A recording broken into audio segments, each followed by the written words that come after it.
The Philippine Statistics Authority or PSA announces Wednesday inflation rose to 3.2% in May from 3% in April. Inflation is the rate of increase in the price of goods. This is the first time inflation rose after 6 straight months of slowdowns.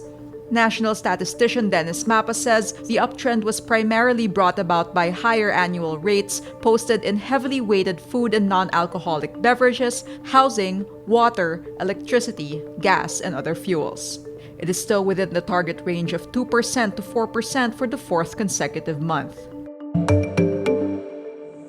Filipino Muslims celebrate the feast of Eid'l Fitr Wednesday. Eid'l Fitr marks the end of Ramadan, the 9th month of the Islamic calendar, observed by Muslims worldwide as a month of fasting. After spending 1 month of observing fasting, then this is the culmination. Okay? This is just one of the 2 celebrations or festivities allowed in Islam, the Eid'l Fitr and Eid'l Adha.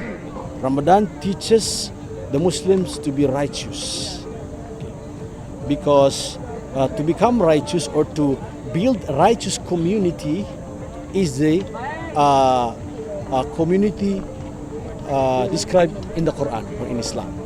Filipino Muslims gather in Quezon City Memorial Circle, where an imam challenges his listeners to take the lessons of Ramadan and put these into everyday practice. Muslims in Quiapo, Manila, Baguio City, Taguig City, and Marawi City celebrate Eid'l Fitr too. The Court of Appeals or CA affirms the decision of the Office of the Ombudsman to perpetually bar former Makati Mayor Junjun Binay from holding public office.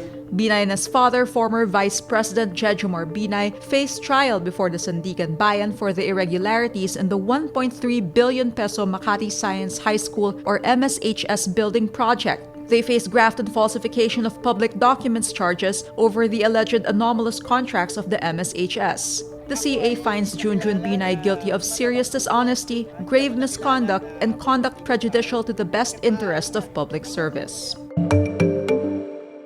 Olympic medalist weightlifter Hidilyn Diaz tells her followers on social media she needs financial support for her Tokyo 2020 challenge. Diaz wrote in her Instagram story, quote, "I'm really having a hard time. I need financial support. Do you guys think it's okay to ask for financial support? I'm embarrassed about it, but I'll try to be brave enough to do so for my dream of winning the country's first Olympic gold medal." Diaz is seen as the best bet to win the country's elusive first Olympic gold. The Philippine Sports Commission or PSC says Diaz receives one of the highest allowances in the national pool, 4.5 million pesos for training in China and to compete in 6 world qualifying circuit competitions. She is slated to compete in the International Weightlifting Federation World Championships in Pattaya, Thailand in September.